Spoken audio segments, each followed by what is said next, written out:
का असली सपना मुस्लिम मुक्त विधायिका, ये आपने अपने अंदर कर लिया है। रोज हेट स्पीचेस होती हैं, रोज जो है इस देश में के अकलियतों को काट दो, इस देश के उनको मार दो, ये हो क्या रहा है। अस्सलाम वालेकुम वरहमतुल्लाहि वबरकातुहू। उम्मीद करता हूँ आप तमामी हजरात खैरियत से होंगे। जी हाँ दोस्तों, आप लोगों ने सुना कि ये किस तरह से कह रहे थे। इन्होंने साफ कह दिया कि रोज हेट स्पीचेस होती हैं, यानी कि रोज मुसलमानों को बुरा भला कहा जाता है, लेकिन उसके बाद उन पर कोई कार्रवाई नहीं होती है। तो दोस्तों, आज की इस वीडियो में आप लोगों को मुफ्ती सलमान अजहरी से लेकर बहुत बड़ी अपडेट बताने वाला हूँ, बहुत बड़ी खबर बताने वाला हूँ। वहीं पर बताऊंगा कि इस वक्त मुसलमानों के साथ हिंदुस्तान में क्या हो रहा है। ये वीडियो आप लोगों को आखिर तक देखना लाजमी है, जरूरी है आज के दौर में। दोस्तों, आप लोग इधर उधर की वीडियो देखकर अपना टाइम जाया करते रहते हो, जो काम की वीडियो होती है वो नहीं देखते हो, लेकिन इस वीडियो को आप लोग जरूर देख लेना, क्योंकि आज मैं बताने वाला हूं कि मुफ्ती सलमान अजहरी के साथ किस तरह से खेल खेला गया, किस तरह से मुफ्ती सलमान अजहरी साहब को पकड़ कर रखा गया और अभी तक मुफ्ती सलमान अजहरी साहब की रिहाई को लेकर कोई सुनवाई नहीं हो रही है। क्यों कोर्ट तारीख पे तारीख देता हुआ आ रहा है मुफ्ती सलमान अजहरी साहब को। अगर आप मुफ्ती सलमान अजहरी साहब से मोहब्बत रखते हैं, मुफ्ती सलमान अजहरी साहब की मोहब्बत आपके दिल में है, तो अभी कमेंट बॉक्स में लिखें रिलीज मुफ्ती सलमान अजहरी, या लिखें मुफ्ती सलमान अजहरी साहब को रिहा किया जाए। जी हाँ दोस्तों, मैं आपको बता दूं, मुफ्ती सलमान अजहरी साहब को कल भी बेल नहीं मिल पाई, यानी कि कल भी मुफ्ती सलमान अजहरी साहब को नहीं छोड़ा गया। उसके बाद आप देख सकते हैं कि किस तरह से पूरे हिंदुस्तान का जो माहौल है हो चुका है। मैं आपको बता दूं, कल ये खबर निकल कर आ रही है हल्द्वानी के उत्तराखंड से। वहां पर क्या हुआ, वहां पर मदरसे को गिरा दिया गया। क्या दोस्तों, मैं आपको बता दूं, क्या मदरसा गिराना इतना जरूरी है इस वक्त? मदरसों को क्यों गिराया जा रहा है, मस्जिदों को क्यों गिराया जा रहा है? बताया ये जा रहा है कि वो मदरसा किसी सरकारी जगह में बना हुआ था, इसलिए उस मदरसे को गिरा दिया गया। जब मदरसा गिराने के लिए पुलिस प्रशासन पहुंचा बिल्डोजर लेके, उसके बाद वहां की औरतें रोड पर आ गईं। उसके बाद उन्होंने प्रदर्शन किया और बिल्डोजर चलाने वाले को रोका। उसके बाद पुलिस ने औरतों के ऊपर लाठी चार्ज कर दिया। तो दोस्तों, अब आप लोग समझ सकते हैं कि किस तरह से हमारी कोई भी बात नहीं सुनी जा रही है, यानी कि जो है प्रशासन वो अपनी मनमानी कर रहा है, जो सरकार वो अपनी मनमानी कर रही है। और आप देख सकते हैं कि पूरे देश का माहौल इस वक्त क्या हो चुका है। वहीं पर मैं आप लोगों को बता दूं, मुफ्ती सलमान अजहरी साहब को लेकर एक धरना प्रदर्शन होने वाला है बरेली शरीफ से। आप लोगों को ये वीडियो पूरा जरूर देखना चाहिए, क्योंकि एक एक चीज, एक एक बात आप लोगों को बहुत अहम और बहुत जरूरी बताने वाला हूं। और आप लोगों को बता दूं, आप लोग हमारे चैनल को सब्सक्राइब क्यों नहीं करते? स्क्रीन पर देख लीजिए कितने % लोगों ने अभी तक हमारे चैनल को सब्सक्राइब नहीं किया है। यानी कि 95% ऐसे लोग हैं जो बिना सब्सक्राइब किए ही हमारी वीडियो को देख रहे हैं। और मुझे उस वक्त हैरत होती है जब मैं देखता हूं ऐसे चैनलों को जो अपने चैनलों पर कॉमेडी डालते हैं और उसके बाद वहां पर गाली गलौज करते हैं, और उन चैनलों को आप फुल सपोर्ट करते हैं और वहां उसको फौरन सब्सक्राइब कर देते हैं। जबकि ऐसे चैनल को अगर सब्सक्राइब नहीं करेंगे फिर भी कोई फायदा नहीं होगा। लेकिन यहाँ मैं आप लोगों को रिसर्च करके एक एक चीज, एक एक बात बिल्कुल विस्तार और डिटेल से बता रहा हूं, तो आप इस चैनल को जरूर सब्सक्राइब करें और वीडियो को शेयर अभी करें और लाइक करें और कमेंट में रिलीज मुफ्ती सलमान अजहरी साहब लिखें। तो दोस्तों, आज यानी कि जुमा के दिन, आज जुमे के बाद जामिया ग्राउंड में धरना प्रदर्शन होने वाला है। उसको लेकर मैं आपको बहुत बड़ी खबर बता दूं, जो कि तौकीर रजा खां बरेली शरीफ से वहां पर कर रहे हैं। क्यों प्रदर्शन हो रहा है ये आप लोगों को सबसे पहले बता दूं। आप लोग देखते होंगे कि इस वक्त पूरे हिंदुस्तान का जो माहौल है, यानी कि मुसलमानों को गिराया जा रहा है, मुसलमानों की मस्जिदों को गिराया जा रहा है, मुसलमानों के मस्जिदों और उनके मदरसों पर बिल्डोजर चलाया जा रहा है।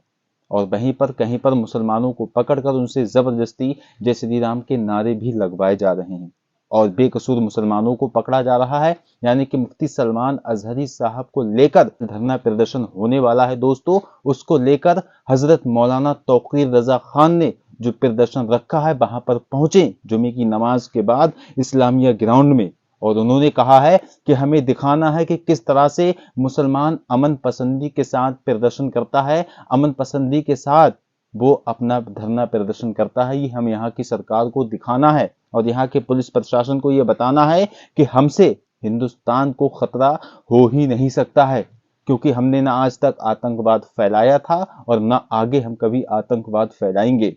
बल्कि उल्टा हम पर ही आज तक जुल्म होता हुआ चला आया है, यानी कि मुसलमानों को आज तक सताया जा रहा है।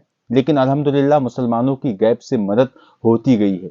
वहीं पर आप लोगों को बता दूं कि आप देखते होंगे कि फिलिस्तीन में किस कदर मुसलमानों पर जुल्म हो रहा है, लेकिन अल्लाह तबारक व तआला की मदद से छोटे से फिलिस्तीन ने, छोटे से गाजा ने, जो सुपर पावर अपने आप को देश कहता था इजराइल, उसके चीथड़े उड़ाकर रख दिए हैं। इजराइल को गरीबी की कगार पर लाकर रख दिया है। इजराइल अमेरिका से भीख मांगने पर मजबूर हो गया है। आप लोग ये खबरें तो देखते ही होंगे कि किस तरह से छोटे से फिलिस्तीन ने बड़े से अमेरिका को और इजराइल जो सुपर पावर देश है उसको हरा कर रख दिया है। और वहां के बच्चे बच्चे में ऐसा जज्बा है, ऐसा जज्बा बच्चा बच्चा रखता है कि वो मरने के लिए हर वक्त तैयार रहता है। और मैंने एक वीडियो ऐसा देखा जिसे देखने के बाद यकीनन मैं हैरान रह गया। वो लेडी थी, वो औरत थी, वो कह रही थी कि हमारे घर में कफन तैयार रहते हैं, यानी कि पता नहीं किस वक्त किसकी मौत हो जाए, इसलिए हम कफनों को तैयार रखते हैं। यानी उनका कहना है कि हम सर पे कफन बांधे हर वक्त रहते हैं और दीन इस्लाम के लिए हमेशा हम लड़ने के लिए तैयार रहते हैं। तो दोस्तों, इसी तरह का जज्बा अगर हर मुसलमान के अंदर आ जाए तो यकीनन इंशाअल्लाह तबारक व तआला किसी तरह से मुसलमान कहीं नहीं डरेगा। वहीं पर दोस्तों, आज जो धरना प्रदर्शन होने वाला है इस्लामिया ग्राउंड में, उससे पहले ये खबरें आ रही हैं कि पूरे इस्लामिया ग्राउंड को सील कर दिया गया है। चारों तरफ से पुलिस से इस्लामिया ग्राउंड को घेर लिया गया है और इस्लामिया ग्राउंड में किसी भी शख्स को एंट्री नहीं दी जाएगी, ये कहा जा रहा है न्यूज के जरिए। यानी कि मैंने अभी ये देखा कि जो इस्लामिया ग्राउंड है और आसपास के जो इलाके हैं उनको पूरी तरह से पुलिस के जरिए सीज कर दिया गया है। कोई भी शख्स वहां पर नहीं जाएगा। क्या दोस्तों, ये कानून में नहीं है? यानी कि मुसलमानों पर जुल्म होता है, क्या वो प्रदर्शन नहीं कर सकते? क्या वो आवाज नहीं उठा सकते अपने भाइयों के लिए, अपने मुस्लिम भाई बहनों के लिए जिनको सताया जा रहा है इस देश में, जिनकी कोई नहीं सुन रहा है? क्या उनके लिए हम धरना प्रदर्शन भी नहीं कर सकते हैं?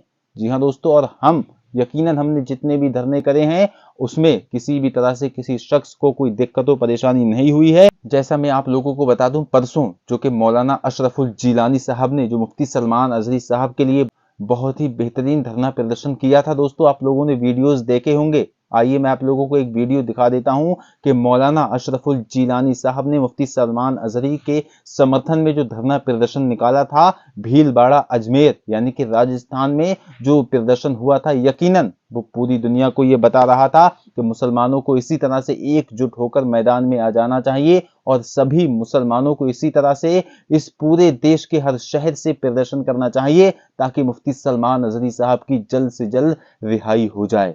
और वहां दोस्तों मौलाना अशरफुल जिलानी साहब ने साफ साफ ये कहा था कि हम कोई कोहराम मचाने नहीं आए हैं, हम कोई दंगा फसाद करने नहीं आए हैं, हम कोई आतंकवाद यहाँ पर फैलाने नहीं आए हैं, बल्कि बहुत अमन पसंदी के साथ, बहुत सुकून और शांति के साथ हम यहाँ पर अपना प्रदर्शन रखेंगे और हम मुफ्ती सलमान अजहरी साहब को छुड़ाने की, उनको रिहा करने की यहाँ की सरकार से मुतालबा करेंगे, मांग करेंगे कि मुफ्ती सलमान अजहरी साहब को अभी तक रिहा क्यों नहीं किया जा रहा है। आखिर उन्होंने ऐसा क्या जुर्म कर दिया कि मुफ्ती सलमान अजहरी साहब अभी तक जेल के अंदर हैं। जी हाँ दोस्तों, मैं आपको बता दूं कि मुफ्ती सलमान अजहरी साहब ने सिर्फ छोटा सा शेर पड़ा, उसी शेर को लेकर यहाँ की प्रशासन ने, यहाँ की पुलिस ने मुफ्ती सलमान अजहरी साहब को अरेस्ट कर लिया, गिरफ्तार कर लिया। मैं आप लोगों को बता दूं ये सारे मामलात हमें 22 जनवरी के बाद से देखने को मिल रहे हैं। 22 जनवरी तो आपको याद ही होगी, यानी कि बाबरी मस्जिद को गिराकर जहां पर राम मंदिर का उद्घाटन हुआ था वो 22 जनवरी को हुआ था।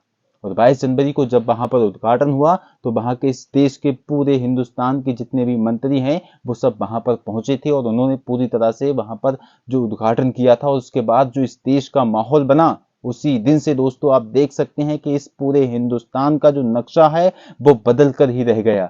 यानी कि दोस्तों उसी दिन से हमने ट्विटर पर, इंस्टाग्राम पर, फेसबुक पर इतने इतने खतरनाक वीडियोस देखे, यानी कि कोई हिंदू मुसलमान को पकड़कर मारकर पेड़ पर फांसी लगा देता है, लेकिन दोस्तों उसके खिलाफ आवाज नहीं उठती है।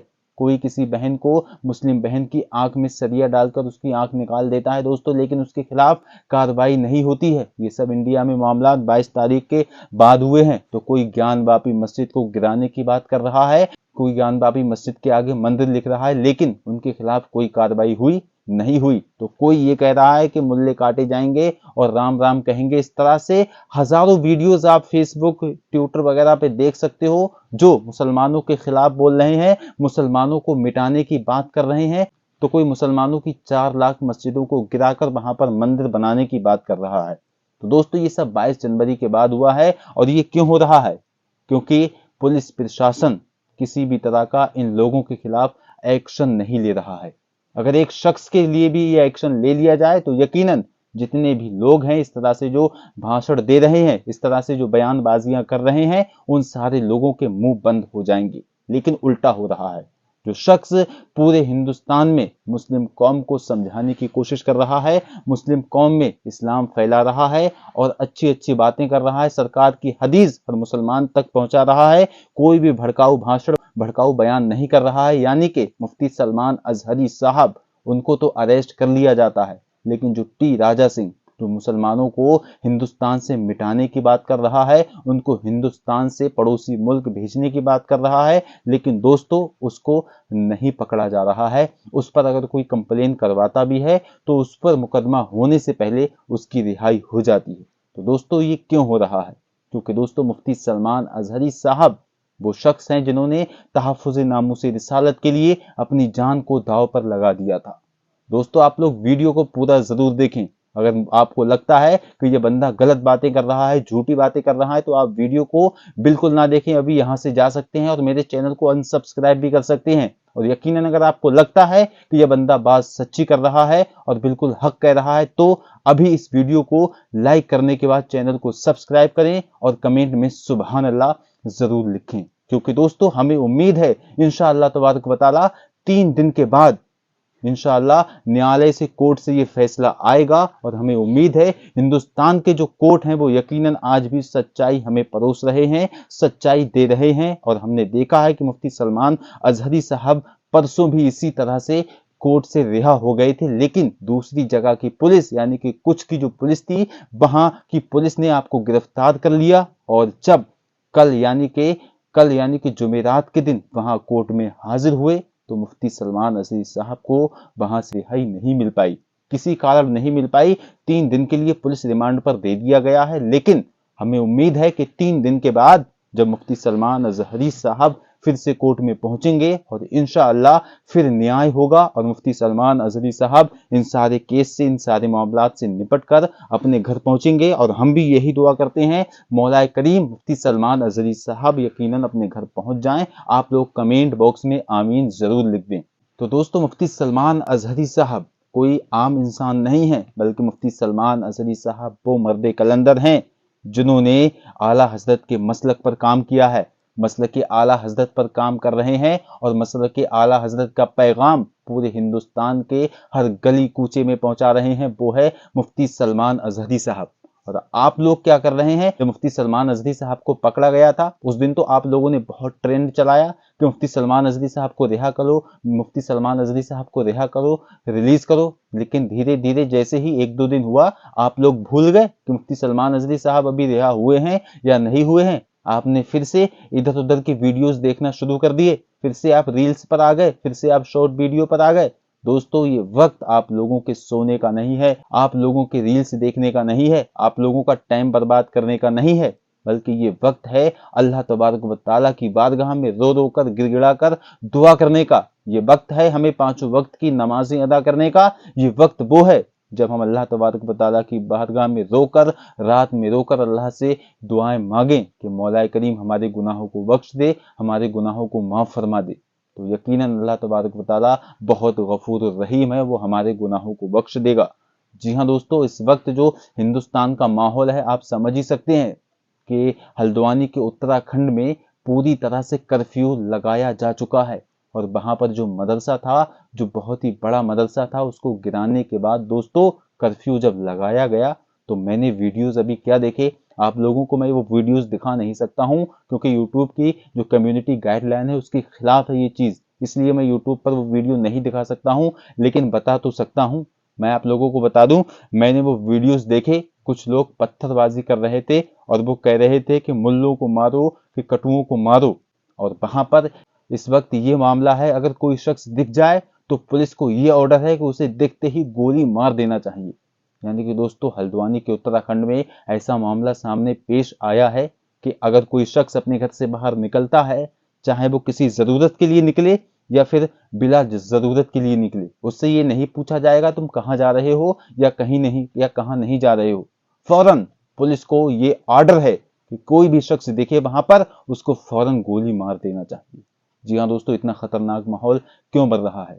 क्या यहाँ की सरकार नहीं जानती है अभी हमें मंदिर और मस्जिद के जो मामले हैं उनको खत्म कर देना चाहिए? कि मंदिर मस्जिद के ये मामले कब तक चलते रहेंगे? कब तक इस तरह से मंदिर और मस्जिद के जो मामले हैं पूरे हिंदुस्तान में फैलते रहेंगे? क्या इससे हिंदुस्तान का माहौल खराब नहीं है? क्या यहाँ की सरकार को नहीं पता है कि हिंदू मुस्लिम जो इस वक्त हो रहा है ये सब गलत है? तो दोस्तों इस वक्त सरकार को अगर ध्यान देना चाहिए, जो हमारे नौजवान लोग बेरोजगार घूम रहे हैं, जो हमारे नौजवान इस वक्त किसी भी काम में नहीं लगे हुए हैं, उनके खाने पीने के खर्चे में दिक्कतें हो रही हैं, उनके लिए कोई बड़ी फैक्ट्री बना दी जाए, कोई बड़ी इसी तरह से फैक्ट्री बनाई जाए जिसमें वो काम करें, या कोई ऐसी वैकेंसीज निकाली जाए, कोई ऐसी नौकरियां निकाली जाए जिसमें वो पढ़ लिख कर ध्यान दें और उनकी नौकरी लग जाए तो वो कमाने लगे। लेकिन नहीं दोस्तों, यहाँ पर अगर किसी चीज पर काम हो रहा है तो वो सिर्फ मंदिर और मस्जिद के लिए हो रहा है। मैंने अभी एक दिन पहले एक वीडियो ऐसा देखा था, जो एक चैनल के रिपोर्टर थे, वो एक शख्स से इंटरव्यू ले रहे थे और उससे पूछ रहे थे आप कहाँ जा रहे हो? तो दोस्तों वो लोग इजराइल जा रहे थे। कहाँ? इजराइल। यानी कि दोस्तों भारत का शख्स इजराइल जा रहा है और उससे जब पूछा गया तुम इजराइल क्यों जा रहे हो, तो यकीनन मैं भी हैरान रह गया ये सुनकर। उसने अपना नाम आकाश बताया और कहा कि मैं इजराइल जा रहा हूं फौज में लगने के लिए। तो दोस्तों जब ये बात सुनी, उस रिपोर्टर ने तो कहा कि फौज में लगने के लिए क्यों जा रहे हो वहां, तो उस शख्स ने यानी कि आकाश ने कहा कि वहां पर हमें 1.5 लाख रुपए सैलरी मिलेगी, इसलिए हम वहां पर जा रहे हैं। और मैंने बीएड, पीटीसी और उसने और बड़े बड़े कोर्स थे उसने सब कर रखे थे, और उसका कहना यह था कि मैं लगभग 5 साल से ट्राई कर रहा हूं कि मुझे कहीं पर सरकारी नौकरी मिल जाए, लेकिन मुझे सरकारी नौकरी नहीं मिल पाई और मेरे माँ बाप और मेरा पूरा परिवार गरीब है, तो घर का जो खर्चा है वो चलना बहुत मुश्किल हो चुका है और मुझ पर लाखों का कर्जा भी हो चुका है। तो मजबूरन इस वक्त जो इजराइल की आर्मी में जो वैकेंसीज हैं वो बहुत ज्यादा मुझे अच्छी लगी। मुझे ये नहीं पता कि मैं वापस आऊंगा या नहीं आऊंगा। उस शख्स ने कहा 1-2 महीने ही अगर मैं वहां पर टिक गया तो मैं इतना तो कर ही जाऊंगा कि अपने घर पर पैसे भेजकर जो कर्जा है माँ बाप का वो निकल जाएगा। जी हाँ दोस्तों, तो आप देख सकते हैं कि आकाश नाम का शख्स भी हिंदुस्तान से इजराइल जाने को तैयार है और वहां पर मौत के घाट उतरने को तैयार है। यानी कि उसे फिक्र नहीं है कि मैं मरूंगा या जिंदा हूंगा। तो दोस्तों मजबूरी में जा रहा था क्योंकि उसे वहां पर 1.5 लाख रुपए की सैलरी मिलने वाली थी और वो कह रहा था कि मुझे लगभग 2 साल का वीजा मिला है और 2 साल के लिए मैं इजराइल जा रहा हूं। दोस्तों देखिए इस वक्त कितना माहौल बिगड़ चुका है। इन चीजों को लेकर यहाँ की सरकार को काम करना चाहिए। यहाँ की सरकार को इन सारी चीजों पर पूरी तरह से फोकस रखना चाहिए कि हिंदुस्तान के जो नौजवान हैं जो बेरोजगार घूम रहे हैं उनके लिए कोई कारोबार निकालना चाहिए, उनके लिए कोई वैकेंसीज निकालना चाहिए। आज से 10 साल पहले, 20 साल पहले क्या ऐसा ही माहौल था? हिंदू मुस्लिम पास में बैठकर खाना खाते थे, एक चौराहे पर बैठकर एक ही बीड़ी दो हिंदू और मुसलमान पी लिया करते थे। लेकिन आज दोस्तों अगर हिंदू और मुस्लिम आमने सामने हो जाएं तो एक दूसरे से नजरें मिलाने के लिए बिल्कुल कतराते हैं। क्यों? ये है इसका सबब सिर्फ मोबाइल। क्योंकि दोस्तों मोबाइल में जो गोदी मीडिया है वो इस तरह से न्यूज़ चला रहे हैं, इस तरह से पूरे चैनल्स पर जो गोदी मीडिया है नफरतें बरसा रहे हैं। दोस्तों उनके खिलाफ कोई कार्रवाई नहीं हो रही है क्योंकि दोस्तों उनका नाम ही गोदी मीडिया है। गोदी मीडिया जो पूरे हिंदुस्तान में नफरतें परोस रही है दोस्तों, और इन्हीं का ये नतीजा है जो दोस्तों आज हिंदू मुस्लिम में इस तरह से पूरे हिंदुस्तान में जो मामला हमें देखने को मिल रहा है। तो दोस्तों उम्मीद करता हूँ ये वीडियो आपको समझ में आया होगा। अगर आपको ये वीडियो अच्छा लगा हो तो इस वीडियो को शेयर जरूर कर दें, और अगर आपने हमारे चैनल को सब्सक्राइब कर दिया है तो बहुत बहुत शुक्रिया, और नहीं किया है फिर भी बहुत बहुत शुक्रिया। मिलते हैं नेक्स्ट वीडियो में। अस्सलामु अलैकुम वरहमतुल्लाह। अल्लाह हाफिज।